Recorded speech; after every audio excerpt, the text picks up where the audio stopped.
There's the first one, then energy, then housing, Bill Okero and Abraham in that order. But I was proposing, since all these things may end up in the National Treasury, we finish off with the National Treasury.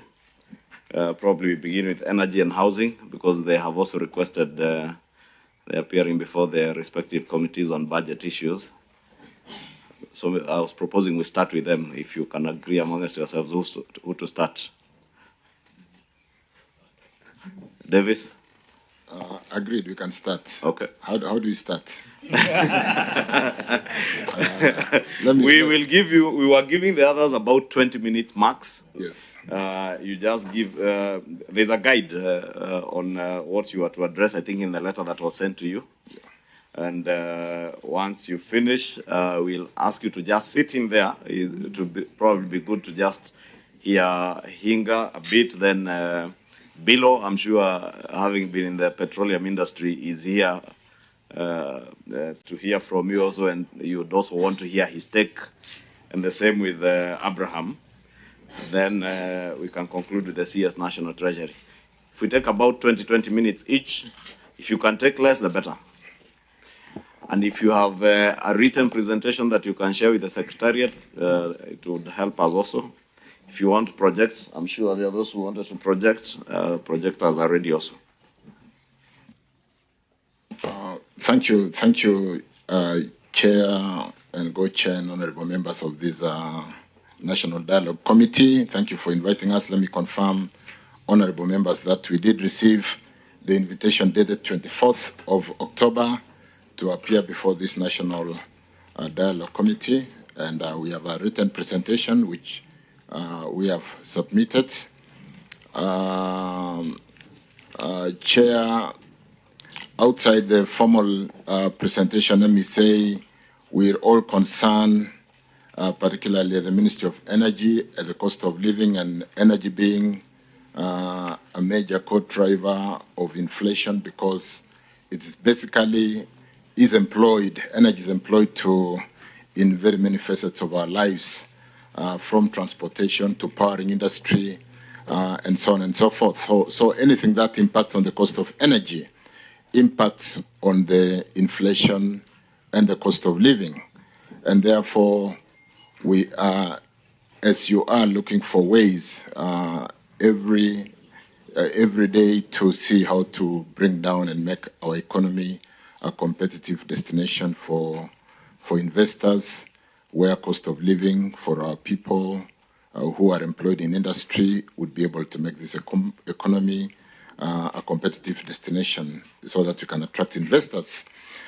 Chair, let me say as opening remarks that the recent happenings, particularly the post-COVID recovery period, where we've seen inflation in economies like the US, Canada, soaring to a high of 9%, is something that is being seen maybe in the last, 22 years, where we see Fed raising interest from a low of 1.5% to a 5.4% today, and then therefore causing the challenge of dollar unavailability in that tightening of monetary policy, and us seeing, particularly in the petroleum sector,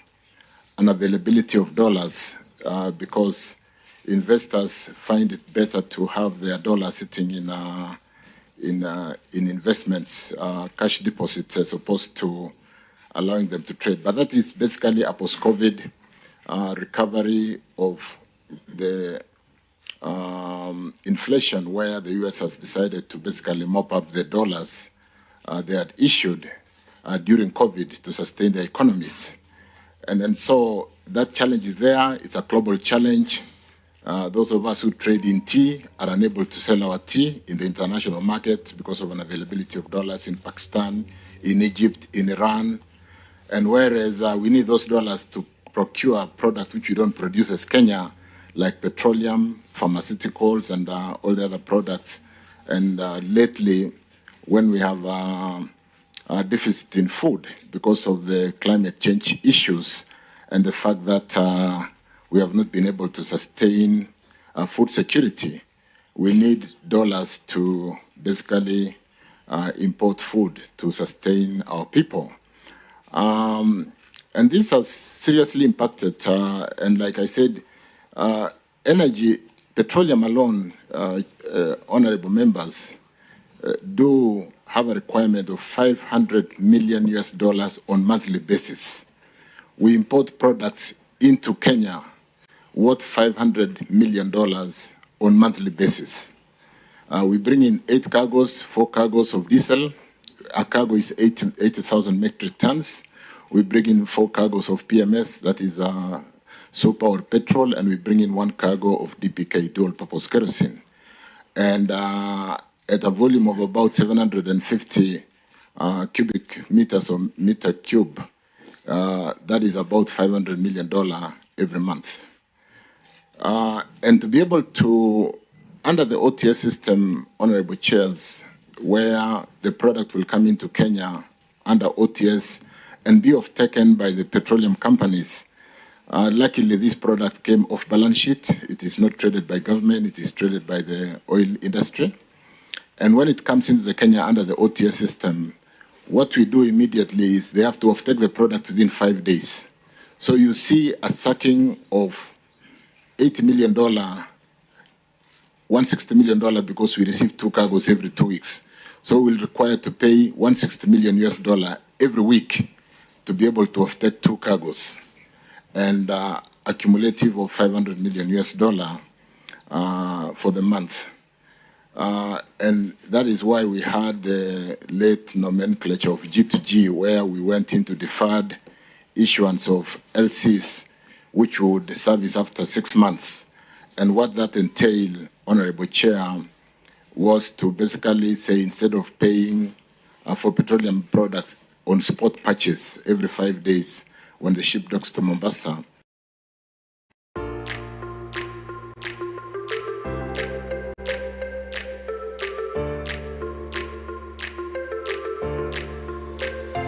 bounce to the rhythm, head to the toes, feel it flow like a river.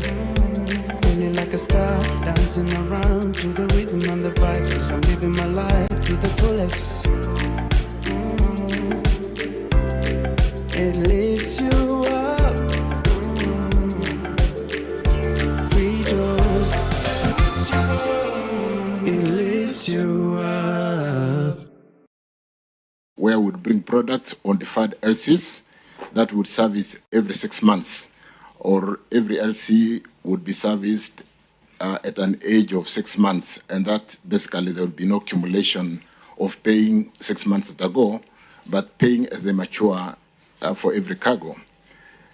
And we did that, honorable members, to basically delay the exiting of $500 million every month to address with my colleague, the CS Treasury, the macroeconomic issues of ensuring how do we allow those $500 million to be available to the pharmaceutical, to be available to some debt swaps which had been, some swaps which had been done on the Kenya shilling, awaiting the improvement of the dollar liquidity or availability in the country.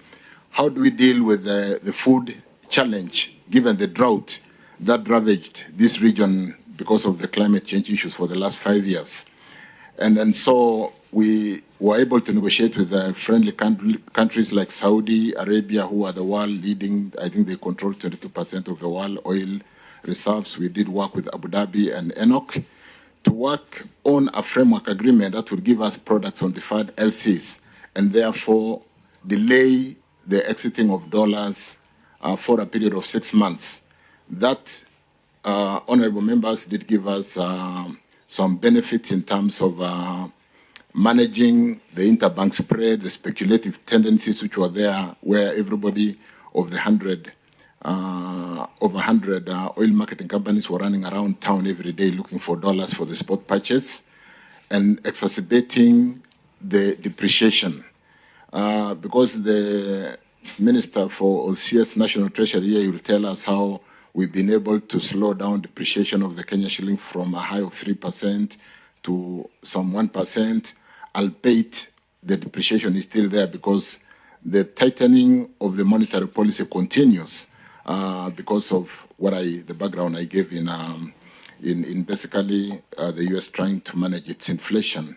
And we've seen countries like China and Russia trading in ruble, trading in their currencies, almost doing a barter trade in efforts to dollarize their economies, and so on and so forth. I've mentioned about tea. Those of us who trade in tea currently are not able to sell our tea because those other countries out there don't have dollars to pay us, and so on and so forth. So this has been one thing that we've done, Chair. We were able then, under that framework agreement, to negotiate for freight and premium because the petroleum products are traded on Platts. The OPEC countries do fixed prices every month on basis of products which is released to the market every month. So because oil is internationally traded and we've got Platts pricing, the only area you compete on is freight and premium. The cost of bringing the product and the premium which is charged by the oil marketing companies, which we did negotiate and got a fairly competitive rate. Kenya today enjoys freight and premium on diesel of $88 per meter cube, against what is obtaining today in the region, where we've seen a high of 260. I think currently Tanzania is having a freight and premium of about $160 per metric, per cubic meter or metric ton, if you do some literal conversion.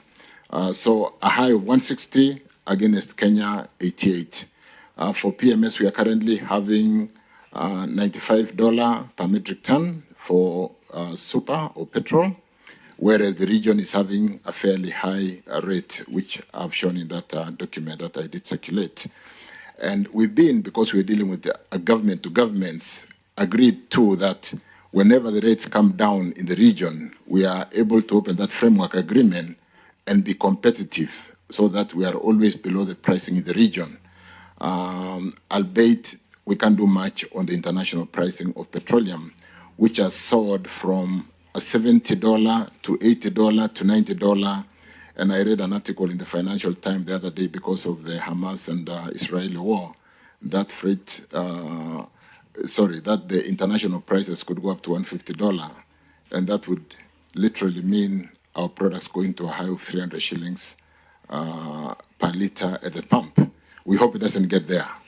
So we are almost managing scaling the heights as we chew the gum every day to make sure we do manage this frame.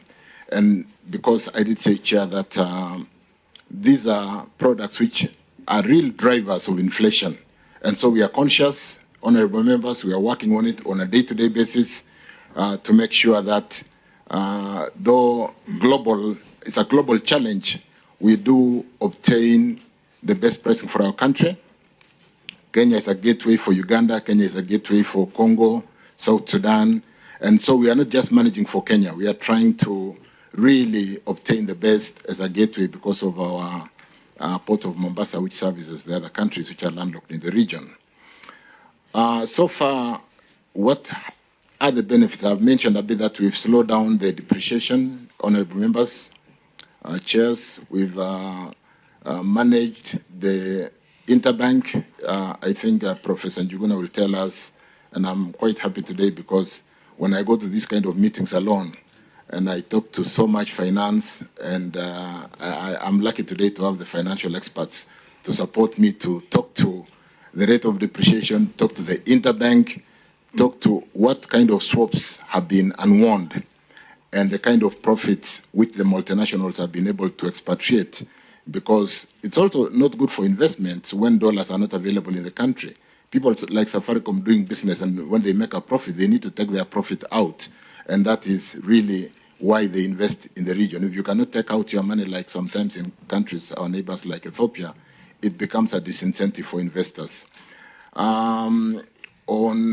So really, in terms of availability, in spite of the fact that it is still tight, if we did not do the G2G, the situation would have been really dire today. I don't know whether we could possibly be at 200 plus today. But the fact that we've been able to slow down sucking or exiting of $500 million every month from petroleum is a real big gain. What we're also able to do, honorable members, on petroleum is to basically say, over this period, why don't we then offtake the product as they land in Mombasa on Kenya shillings? Kenya shilling, which then sits in escrow account, earning on T-bill rate, and the T-bill rate will go to the pump over that period before we pay the international market. So the interest that is earned in the agreement that have been done, the commercial agreement that supports this transaction, is taken to the pump to support the depreciation. So the yield, actually T minus 2 goes to the pump, the minus 2 goes to the banks. We also, similarly for dollars, which we are holding, because under this framework, the dual purpose kerosene, which is really the aviation fuel, is taken on the dollar by the flight industry. And the product that goes to our neighboring countries is taken on the dollar. So we do get 40% product being paid on dollar, while the Kenya product is paid on the shilling. The dollar is also invested. I think we are sitting on some $1.2 billion today. We've already serviced some 10 cargoes. And the dollar, like I said, is also invested on SOFR minus 2. The yield also goes to the pump to support the industry in terms of the depreciation. So even as we sit today, except that we are unwinding the dollars, or rather removing the dollars as they mature, we are sitting on some $1.2 billion to support the repayments of the product as they mature, as the LC mature after 6 months, on the age of 6 months for that matter. So that's what we've done on petroleum. Honorable members, chairs, we are very conscious. We are working on it every day. We're looking at the region, like I said. If the freight and premium comes down, we open the contract with the 3 governments, Saudi, ADNOC, Abu Dhabi, and Emirates, to say, look, since you have this contract for 6 months, we shouldn't be paying higher premiums than what is obtaining in the region. When we look at the comparatives in terms of pricing in Tanzania today, in South Africa, go to UK, go to US, you'll possibly, I don't know whether we gave the figures there, but in some jurisdictions, they are paying as much as 300 shillings per litre, where we are paying 200.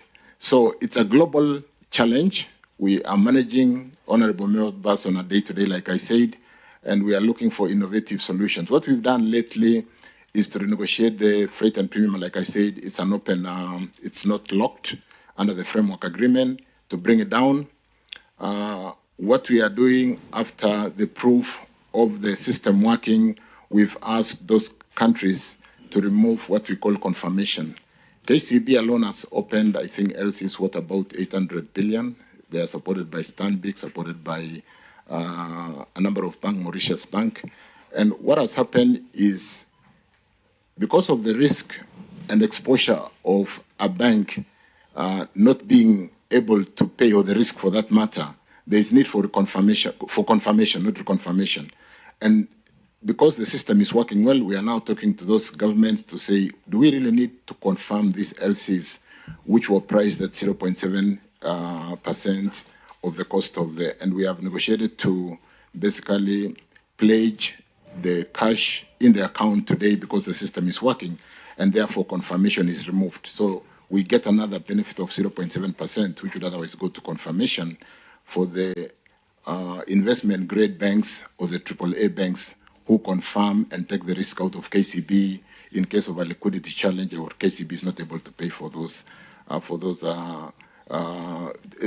the risk taker for the LC issuing banks. So we are now removing. We are in the process of removing the confirmation, and we will subsequently see slight reduction on the cost of the financing facilities for this product. So that's what we are doing with petroleum. Unfortunately, there's nothing much we can do on the Platts pricing because they are set by OPEC. But on freight and premium, I can assure these honorable members and sitting that we are doing our best, and possibly Kenya is obtaining the best in the region because of the fact that the OTS system, the open tender system, is all employed in this G2G to be able to secure the support on this driver of inflation and cost of living.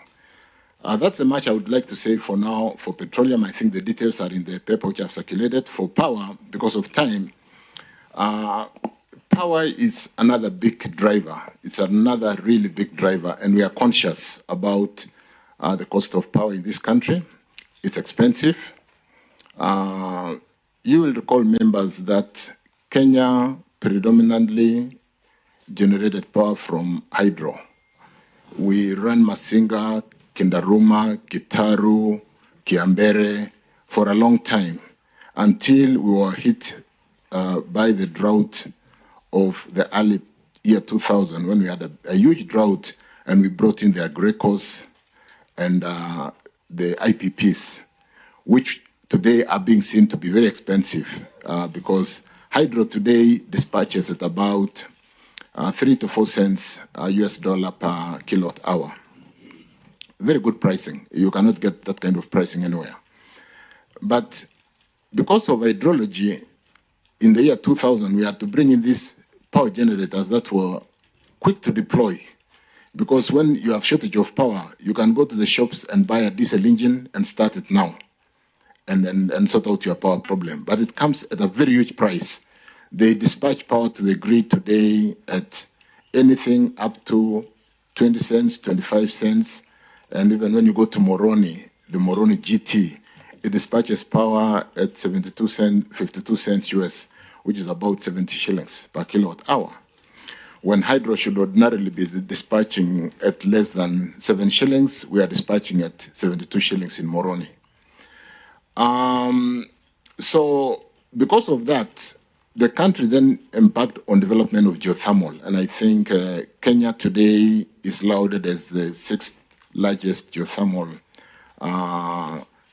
country utilizing geothermal, a very difficult power to develop because you do your service studies, you drill. It's like oil exploration. You drill 3 kilometers, and today we have got about 49% of our economy being supported by geothermal.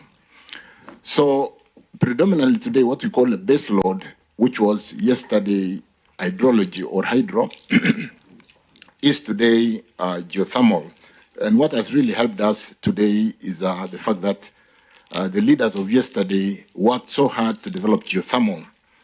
And if I just give some numbers to appreciate that we are not in a bad place, Tanzania today is load shedding 10 hours every day. So 10 hours, you don't have power, not because it is a blackout. It's been switched off because there is not enough power in the country. Zambia, Malawi have helped them to put some water in the dams, and we are now seeing slight improvement on what they are able to give us. So because of that, honorable members, hydrology, even as we speak today, though I went to the year 2000, we've not seen good rains in the last 3-4 years. We don't have water. In the data, and I'll be happy to give a supplemental onto that report which we gave, we've been dispatching 0 megawatts from Masinga for the last 2 months. We don't have water in Masinga. Even with these rains, the eastern and Your Excellency Kalonzo, you may be aware that whereas we've seen in the last 2, 3, 4 weeks rains in the west of Kenya, we've not seen much rain in the east part of Kenya, though we are beginning to see water coming up now. At a height of a low of 1035 meters above sea level, we are only having 2 meters now after the rains have just come in, but we are still not dispatching. We are doing 0 out of Masinga today.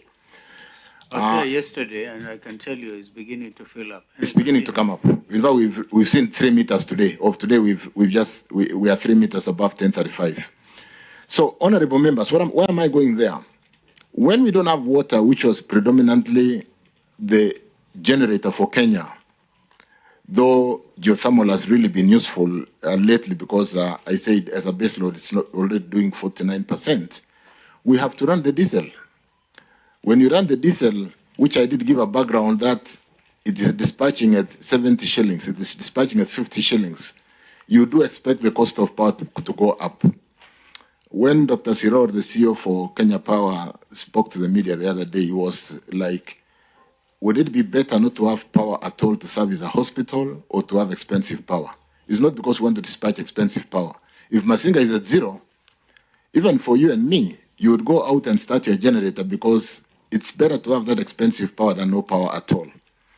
So given the challenge of climate change and mitigation and actions that are ravaging, the whole world is talking about today, as Kenya, we are accelerating geothermal development. We just brought in an additional 35 megawatts in Menengai. We are bringing another 70 megawatts. We are drilling in Paka Silali. We are at 100 megawatts of steam, and we want to put in converters to get them into generate power as quickly as possible. And these come in geothermal today because of our knowledge and capacity and availability. Geothermal is available 24/7. The solar and the wind, which is talked about on climate change platform to save the world, is not available at night. Solar is not available. As we speak, at peak hour today, we need 2160 megawatts today, but we don't have enough power. We are currently load shedding, though quite small. So we really need to bring in the base load, and solar is not available at night. When it rains like it's raining now, the Electrocana 310 megawatts dispatches at 20%. Kipeto dispatches at very low percentage when it rains. I think when it rains, because of the vertical force of rain, the wind almost comes down to zero. And so we have a challenge, honorable members. We are on top of it. We are quickly and like the previous regimes working on geothermal to support our base loads. We're trying to now do hybridization so that we are able to store solar and wind when it is there because of intermittence, because the price of batteries have significantly come down today. Solar panels have come down. So we're trying to deploy in the current pricing cycle 23-27, we've got some 200 megawatts of storage, battery storage system to store the solar when it is there and we don't need. Because, honorable chairs and members, the problem with this intermittent power, they come on a PPA framework called the grid. One other thing which we are doing, honorable members, and which should have been done yesterday, is to deconstrain some of the transmission systems. When I came in, we found, for example, let me use one, Takwel, Otum, Kitale network or line, not having capacity to transmit generation from Takwel. Because when we developed Selenkei, Sedet, and Alton, the solar power plants in the west of Rift, the transmission line capacity was not upgraded. And for the last 4 years, we are not transmitting or we are not utilizing Takwel, which comes to the grid at 3 cents, 4 cents, because the transmission line is not able to carry both the solar from Alton, Selenkei, and Sedet, and carry the Takwel because of the order of merit of dispatch, take or pay. So what do? We carry the expensive power from solar, which is intermittent and not good for the grid, and the hydro is sitting idle because we do not put some investment of 300 million to complete the capacity of the line to evacuate that power.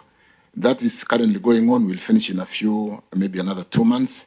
Similarly for Narok, Bomet, where the network to Olkaria has been built, the network from Bomet has been built all the way to Migori to support the tea factories in Bomet, Kericho, all the way to Awendo. And so we've got load shedding in Awendo, in Bomet, and Kericho in the evening. We don't have enough voltages. We are using Moroni, 73 shillings power plant to support the voltages, because we have not built Narok Pome to allow the Olkaria power to go all the way to Awendo. So again, we are currently sourcing a contractor. We've got funding, and we'll get most of that cheap geothermal power to go all the way down to Migori County and service that western part of the country. And these are network issues that should have really been addressed in terms of getting the grid more stable and being able to offtake or to carry the kind of load, the kind of power that we need in those regions in terms of managing demand and supply for the country.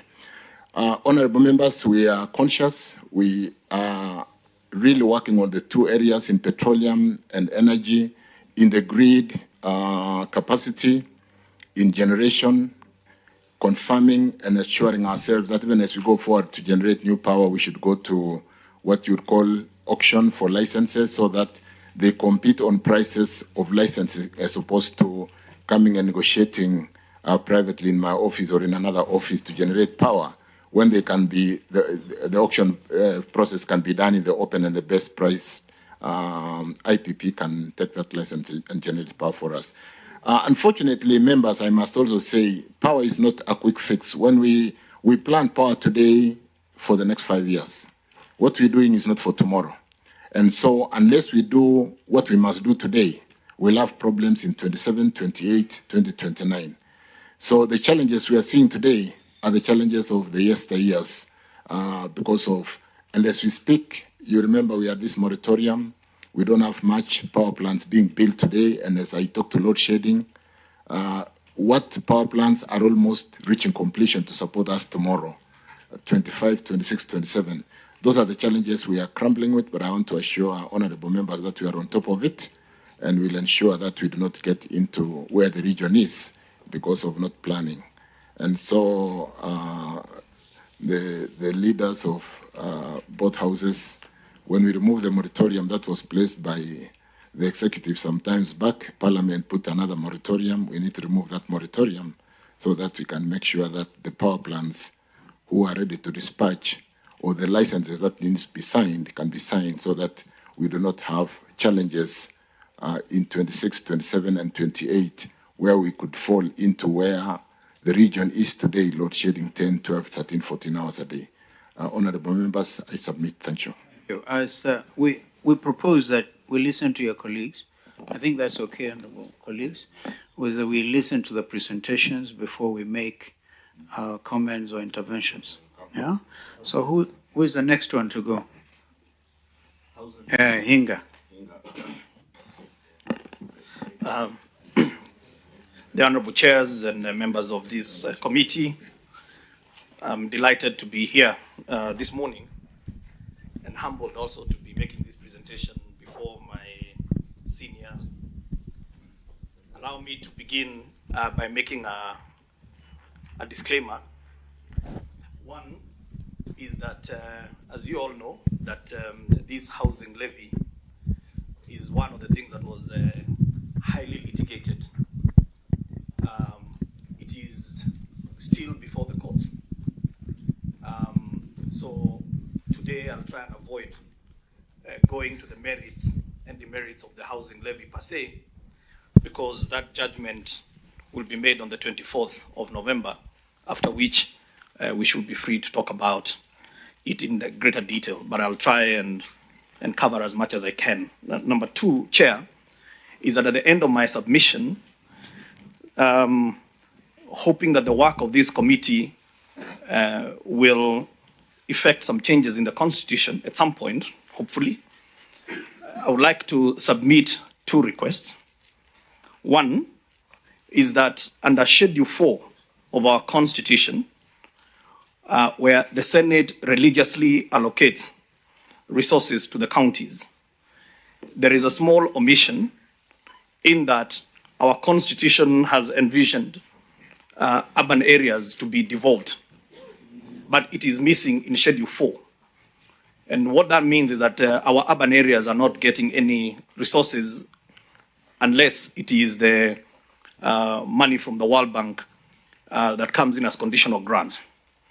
And that is a big problem because our cities and towns are dying and decaying because of lack of investment.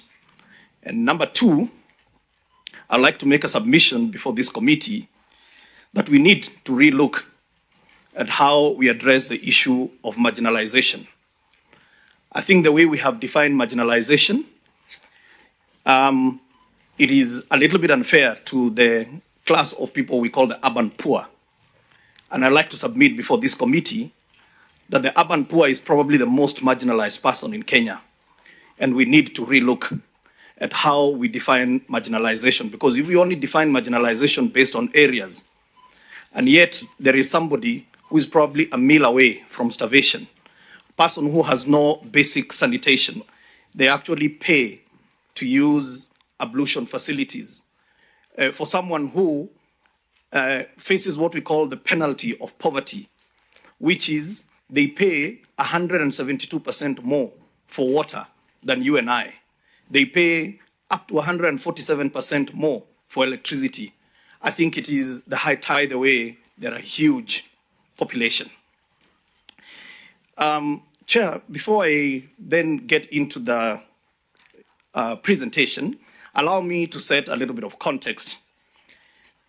We all know the issue of the housing levy. At some point, I had to run to my good senior, Professor Ndongo, because I was confused whether we were actually debating a housing bill or the finance bill. And so all that sweating, Chair, that you are seeing coming out is because I was... You've become national, very famous with that sweating. And I'm happy you're talking about it because we're wondering what has become of Hinga. Let me say, the Honorable Vice President, that when I went to Professor Ndongo for some counseling, I was expecting some lessons in economics, but he referred me to the Bible. And he read for me Genesis chapter 3, verse 19. And he told me, Hinga, out of the sweat of your brow, you shall eat. So sweating is biblical. But the Bible seems to have helped. It's not sweating today. Maybe a bit too early to call it. Chair, there is a very interesting report that was done by the World Bank in the year 2017. Now, like anybody who would like to make comments on the issue, matters to do with housing, just get a copy of that. It's available online. It is called Unavailable and Unaffordable. And I believe this study painted a very good picture about the housing situation in Kenya. There are things that are indisputable. And I think where things become a bit murky is the how to solve. But there are certain things that are not in dispute. Number one, we are one of the fastest urbanizing countries in the world. We have over 500,000 people who are coming to urban areas every year. That is a fact. Number two, Chair, is that if you look at the percentage of what you call the urban population, at the moment, and these are very old statistics, which is 2019, after the census, we had about 6.5 million Kenyans living in slums. That is also a fact. So if you're adding 500,000 people every year into urban areas, when they come to those urban areas, what do they find? Chair, they find something which is interesting, and I know a professor here will back me up because of it's a lot more in economics. Chair, what you find is that we have very low incomes in Kenya. And where you have low incomes, and then you have got very expensive land, ordinarily then what happens is that rentals tend to be very high. Okay, low incomes, expensive land, rents tend to be very high. And so, therefore, your working class, I'm not talking about people who are not working. I'm talking about your working class, people who wake up, some even earlier than we do, to go to work, cannot be able to afford the kind of rentals that we find in the urban areas. And then what happens is that they get pushed out in a process which is called gentrification. You start pushing them out, okay? But where do they go? Some may say, why can't they go to Mlolongo? Why can't they go to Kitengela where there is a lot of land? The challenge, Chair, is that they need to be close to where they work. Because again, if they move further away from where they work, the cost of transport becomes a hindrance. So where do they go? They go and set up informal settlements. And that is why, Chair, as of 2019, we had 1,141 informal settlements in this country. They do nothing. If we do nothing about it, Chair, in a few years' time, our major cities will be nothing but major slums. So that's also an important context to be able to put. Now, there is a study that has been done by the Center for Affordable Housing in Africa. In 2016, Nairobi had been ranked as having the third most expensive land of the cities that were polled in Africa. Today, Nairobi has the most expensive land in the continent. So how do you have most expensive land? You have got very low incomes. And so this is an issue that I believe should be able to bring all of us together because it is ours to solve, irrespective of which political divide you come from. Even us who live in most affluent areas, you can attest that there is a slum next to where you live. And at some point, if we do nothing, a high wall is not going to keep you safe. There will be a slum right outside your gate.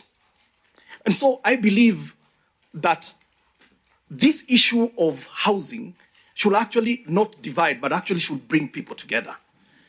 I was privileged to be in the last government, honorable chairs, and housing was part of the Jubilee agenda. Also, housing was a core pillar in the Azimio manifesto. As a matter of fact, where we ended, the Kenya Kwanza proposed 3% on the levy. We actually ended at where Azimio had proposed, which was 1.5%. So I would like to believe that if we are all genuine and we put away our political caps, we can be able to look at this matter of housing, soberly, and we can be able to agree. We may disagree, we may not agree on everything, but we agree we have a challenge. So, Chair, I'm going to go very quickly to the economics of housing because I think that is very, very, very important, the real merits of the levy itself. So I have a presentation, Chair, which is has 4 headings, which is a quick introduction, the economic context, the economic recovery, and then I'll go a little bit into the housing fund and offerings. Chair, the Kenya Kwanza government has a plan, and our plan is to have 1 million Kenyans owning their homes in this first dispensation. Now, Chair, the reason that number is not a thumbsuck, it is because in Kenya, we have a housing demand of 250 homes a year. The market is only able to produce 50,000. And of the 50,000, only 1,000 is affordable housing. So we have got 49,000 for the high end, that is a 3%. And then 97% of Kenyans are left with the 1,000 that is being produced by the market today. So our plan is ambitious and bold because we believe that we have a systemic failure in housing in Kenya. And for us to be able to understand how this systemic failure has stepped back into history and realize that at the turn of independence, when we came up with the housing policy, we were, as a government, building homes through National Housing Corporation, site and service, and that happened until the late 80s, when the infamous, when we got into trouble with the IMFs and the World Bank at the time, and we got into structural adjustments. And at that time, one of the things that we were told to exit from was housing. And from that point to date, the likes of National Housing Corporation has never received any funding from government. Most of you perhaps have lived in estates that were funded through National Housing Corporation or the old municipal councils. So, Chair, let me go quickly to the economics of housing, which I think is very important to understand. One, Chair, is that we know right now we are in a bit of an economic meltdown of some sort. And this did not just start now. It has been there from COVID. We never recovered from COVID. We are in Russia. We never recovered.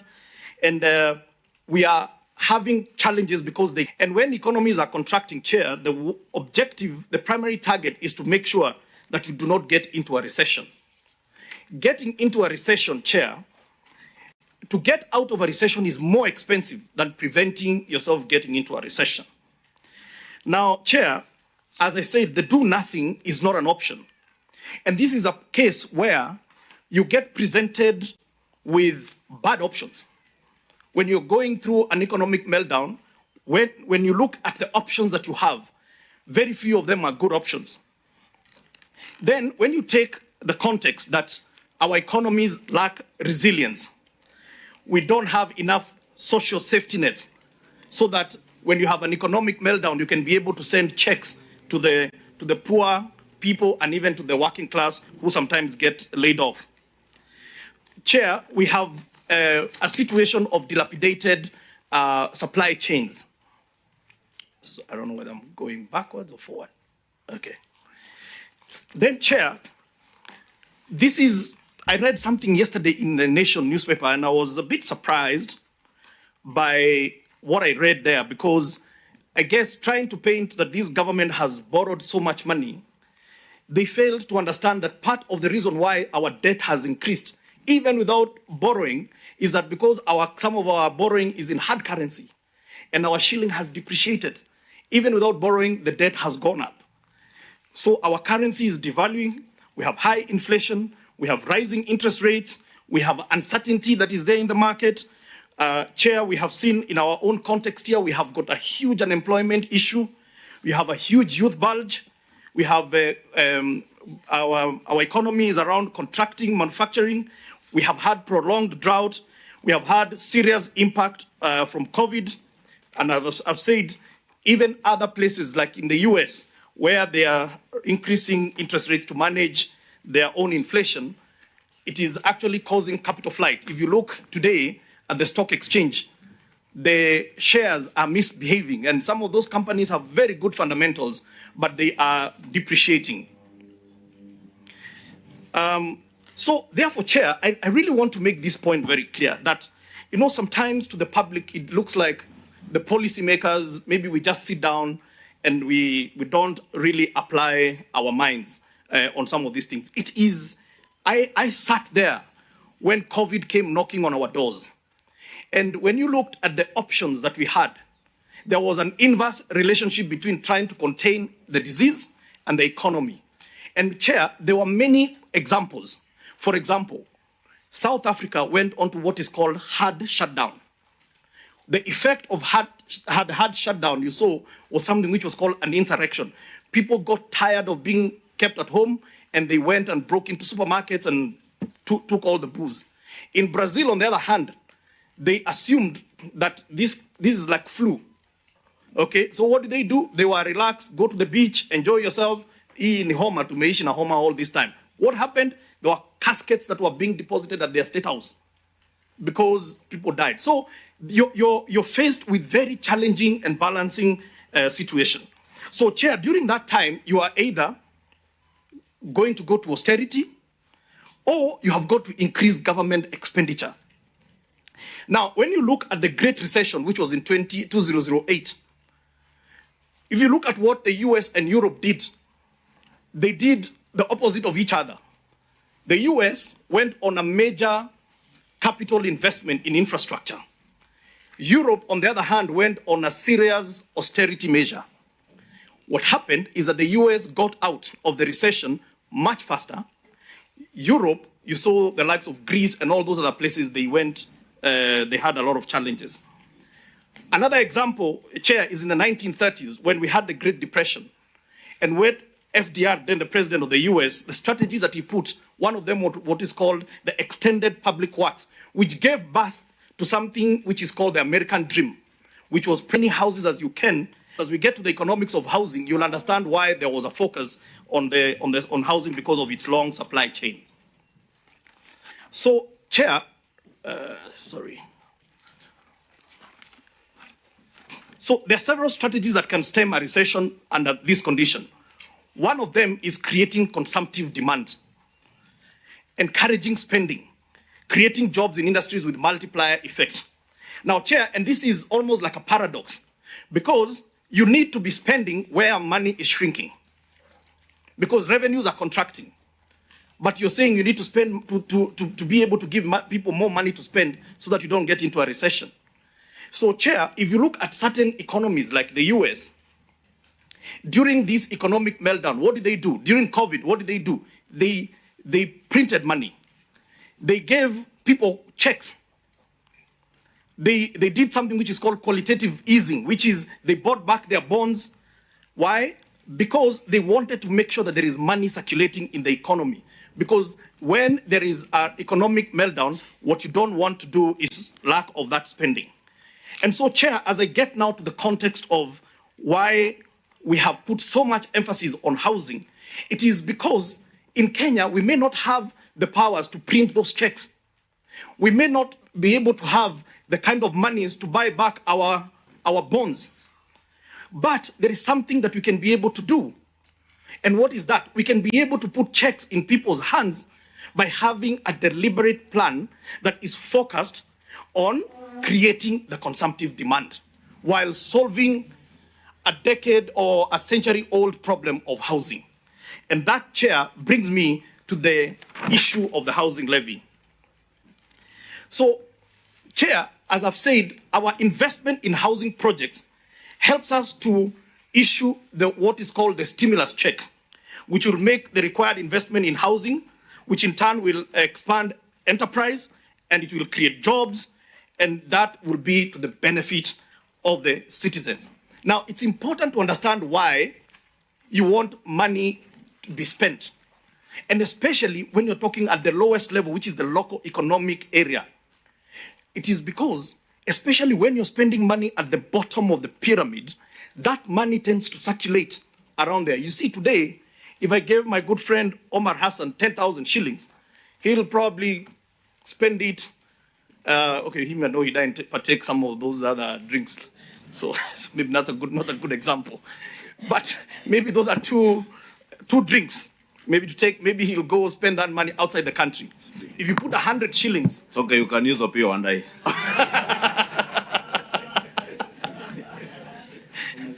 That's why, Chair, they were not served to tea. And we were served to tea. That drink is later. So, Honorable Wandai, I can see you after this, and I'm sure. Anyway, on a serious note, so Chair, the impact of spending money at the bottom of the pyramid is that money actually never leaves. It keeps on circulating around that area. You don't need to be an economist to believe that.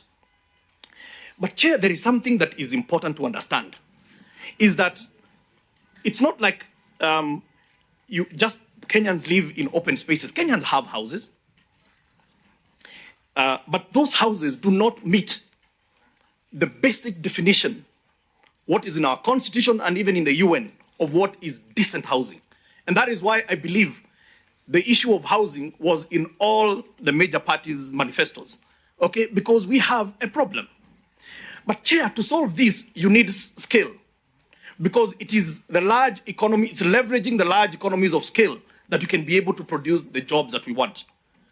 Chair, we talk about manufacturing, and sometimes we talk about manufacturing in abstract terms. Question is, what are you manufacturing? What are you manufacturing? Because you must have a plan. What are you going to manufacture? That is why our plan, when you look at the long supply chain of housing, from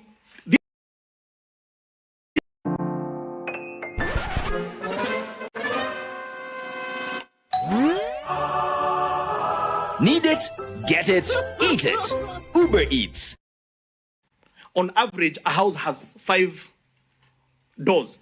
So that means those are 20 hinges you can make from just one house. If you do 200,000 homes, you do the math. How many hinges are we talking about? And as much as hinges looks like something we should not be talking about in a national dialogue, hinges could end up being a big industry because you have created the consumptive demand. That is the plan, is create the demand, then create industries, because you must manufacture for something. And so those who don't understand why we have really put so much emphasis on housing is because of the long supply chain. So if you talk about hinges, think of it. How many nails do you need in 200,000 homes? It's about 5 million kgs of nails. That's another industry. We have doors, we have windows. As a matter of fact, as a ministry, we have itemized 69 items. 69, 1, 2, 3, 68, 69 items that will be produced locally because the materials are available locally, that we are going to do at scale and create the jobs. So, Chair, this housing levy provides us with the capital to be able to scale. Because for housing, the kind of capital that you're looking for is what is called long-term capital. And we don't have investors who are going to come in with long-term capital. They start looking at risk. And what is the first thing that they look at? They look at a hustler and they say, the only thing I can see is this guy will never be able to pay. So I can never build a house for this guy. So that's why what they do, the investors, they focus on you and I. Because we have a check, we have a salary, and by the way, it is not everybody who has a salary that can afford.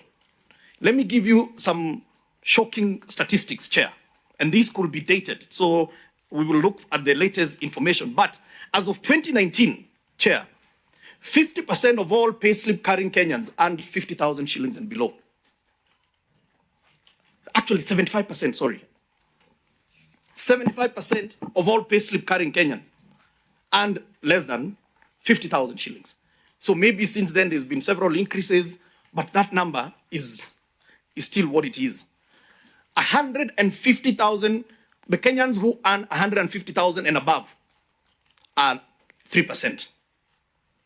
So if you don't have a plan, because of the low wages and because of the high rentals and the high income, you're going to continue having slums coming up every day. So, Chair, that is really the economics of housing. So what does that all end up in? 3 things that housing will be able to do. One is that injection, that money that you're getting has a huge multiplier effect. Economists tell us that we can add between $1.5 and $3 for every 1 shilling we invest in housing. That is why we love housing. If you take maybe roads or any other infrastructure, that multiplier effect is not as high. The other part is jobs that will be created. And I heard a lot of people talking about Hinga nataka tu kujenga kazi yake ni ya Mujengo. You know, okay, Mujengo is still kazi. But the reality is, this plan gets our manufacturing alive. And that is where the jobs are created. As a matter of fact, let me take you quickly to this slide, I'll come back. Because this really demonstrates what I'm talking about. I've just taken one product, which is cement. And let's look at the value chain of cement. Chair, I know maybe the whatevers are not very clear, but I start with the yellow tracks there. And they're not yellow because of Kwanza colors. But Chair, it's okay. That is now, Chair, the cement manufacturing starts in quarry. It does not start in the cement factory. It starts in the quarries. So if we are going to do 200,000 units a year, we need 18 million bags of cement. 18 million bags of cement. We produce cement in Kenya. So we will have a lot of jobs at the guys who are in quarries. But then there is a guy who is excavating, there is a guy who is loading, there is a guy who is driving the truck. Those trucks, Chair, it's a huge economy, logistics. Those are new jobs you're going to create. Then the truck goes to the factory with the raw material. When you get to the factory, Chair, what do you find there? Okay, you have people who are going to offload. They're very different from those who are going to be putting it in the whole manufacturing process. And quickly, Chair, then there is another truck there, the red one. Now you can see why it is different is because this truck is not the same as the truck that took the limestone from the quarry. These are different. These are new job that you have created. Then it comes to the construction site. At the construction site, you still need people to offload. You have your batching plant. You've got people who mix the mortar, and some of them you can see we use wheelbarrows, and they will carry the mortar. And the guy who's carrying the mortar is very different from the guy who is actually doing the construction or fabricating the panels. Chair, this is just one product, which is cement. So I can tell you, Chair, that the economics of housing makes a lot of sense. And that is just one product. And you can take any other product, Chair. And we didn't even talk about packaging. There is a whole new packaging because those cement needs to be in different packages as they get taken to the site. Chair, you know, we talk about Juakali industries and we talk about informal traders, and sometimes we talk about them in abstract form. I have had a chance to interact with them, Chair. And let me tell you, these are some of the hard-working guys, but they do not get a fair share of the shake. And I'll tell you why. We experimented with a group, or 3 groups, of Ngong Road, Kamukunji, and Kariobangi, when we did Park Road housing. We gave them 7,000 doors to do. Chair, we gave them to do doors because we know they already know how to make doors. These guys, that 7,000 doors came, including installation, came to about 123 million. That's probably the biggest check they had ever seen. But Chair, what is the problem? Is that they know how to make doors, but between them and the user of the door, there are about 5 people who each make more money than them. They are the guys who are having to fabricate the doors, but several people in between are making more money, brokers, than these Juakali people. So how do we then get the Juakali people to formalize? This is what we did. We gave them a contract to do 7,000 doors. It was 123 million. They did the doors, Chair, and I can confirm they did good doors. And they were paid. And Chair, 58 of them ended up being homeowners in the same houses where they were building those doors. And the final thing is, when they got paid, because they were informal, they didn't know about a guy called KRA. And soon, KRA came knocking on their doors to say, you owe me money. And so they came running to me and they said, PS, KRA is going to shut down our accounts because we owe them money. So I had to call the CG then. I told him, these are honorable people.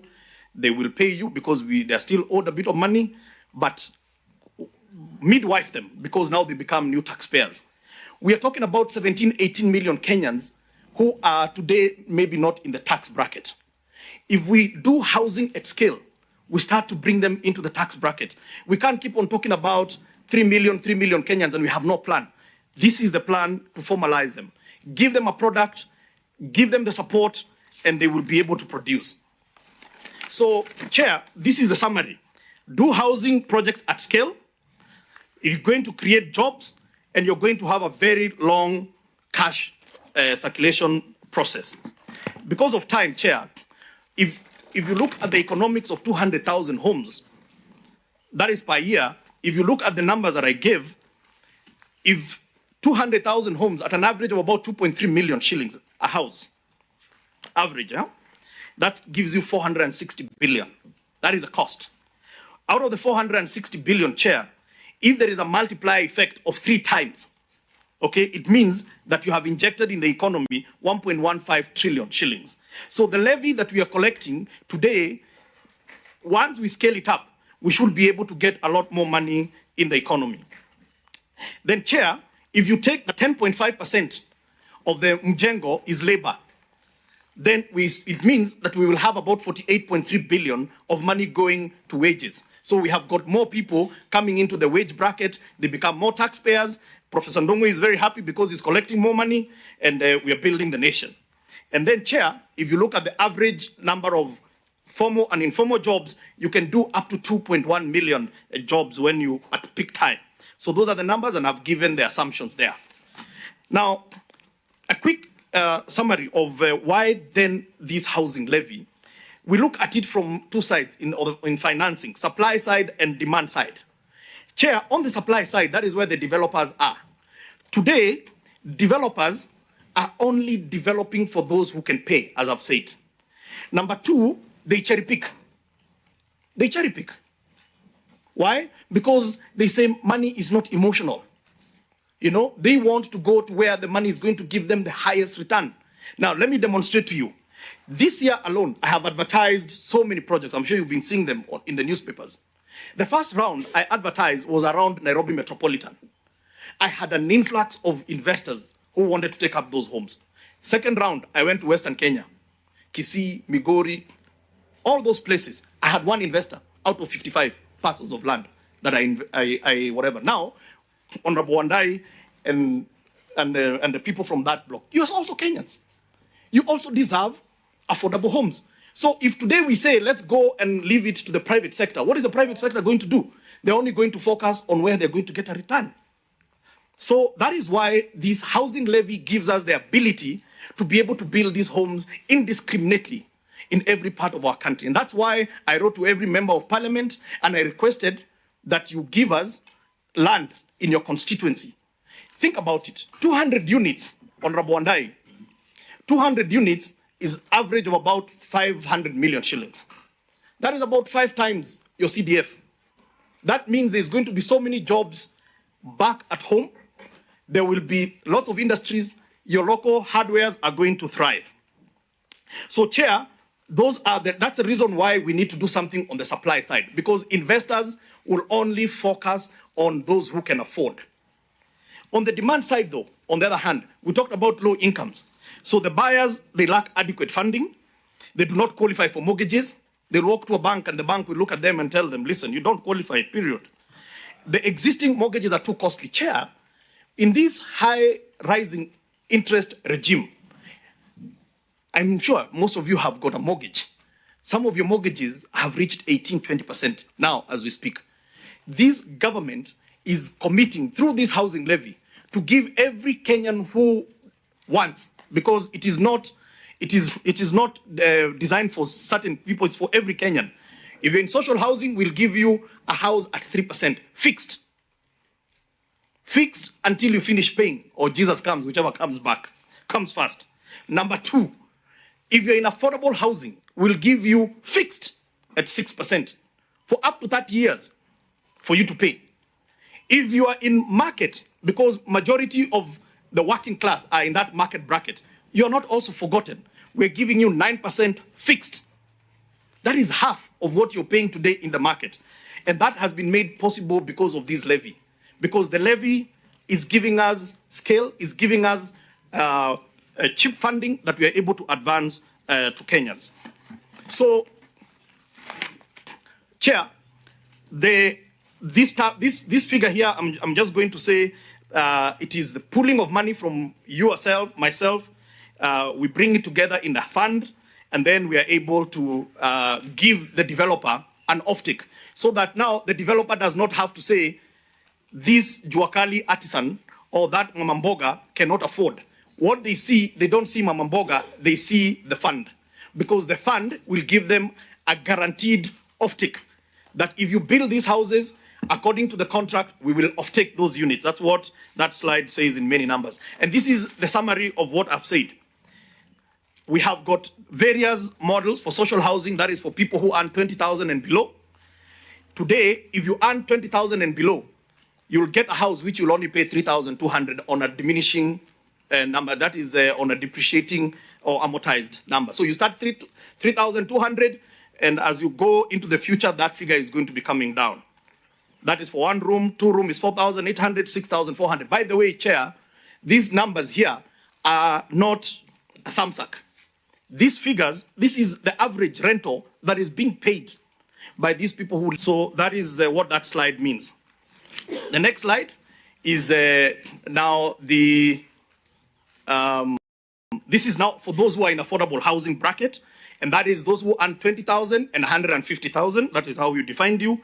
You will get a studio unit if you want to start a park in life for 5,200 shillings only. You get a 2-bedroom house for 10,400, and you get a 3-bedroom house for 15,600 shillings. Chair, those figures are made possible because of this housing levy. And lastly, those who are in the market, there is something for you as well. You will get a much bigger unit with better finishes, and you will be able to get, let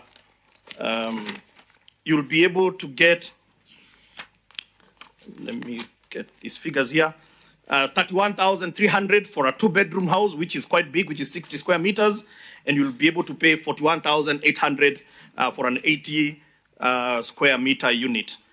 Chair, there is one more category, which is our folks in the rural areas. If you're in the rural areas, I've got good news for you, is that we will come, we are working with our TVET colleges, with our ABMT centers. Honorable Kalonzo, I have got an ABMT center in Mwingi, where we are putting what we call hydroform machines. And these hydroform machines, they use what is called stabilized soil blocks. Okay, so we can be able to get as many young people to come. And for every block they make, we will pay them 3 shillings. And we will use those blocks to convert the mud houses into decent homes. And if you do that, we'll also be able to give you a facility which you will be paying for a period of time, and it is going to be at 6% if you want to build your rural home. And if you're in the social housing category, you still get it at 3%. So there is something for everybody in this affordable housing agenda. Chair, I really thank you for giving me enough time to prosecute this issue, and I will be ready for any questions. Thank you. We thank you so much, Wanahinga. By the way, in Mwingi, we had women are themselves building their own houses. No hydroform, good plants. You have plants. Who is the next one? Below, then Rogo. And then Rogo. They have come from after the CS National Treasury. Oh, yeah. Azimio will be telling us what plans they have. They want to come after Juguna or Juguna first? After Juguna, because they need to hear him. I think so. Yes. Prof. But, I think everybody is really looking for you. They want to hear. Give a bit of comfort like you did to Hinga. I thought you should be the last. Chair. I think Kenyans need a bit of comfort. Yes, Chair. Yes. I thought you could be the last after the rest have finished. Then he wraps up. Well, what do you feel? Either way. I'm okay, Chairman, with wrapping up because. Wrapping up. Yes. Okay. So we go to Bilo. It will all come to you. So Rugo and Bilo. Thank you, Mr. Chairman. Let me start by saying my views are mine.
He is an advocate. We also have in studio Mark Bichachi, communication strategist, and we have public policy analyst Maliba Arnold. I got it right on the first take. But gentlemen, what do you make of the statement I read before the break? I know on Friday I made a lot of fun of my math teacher saying hapa ni wapi, but now I wish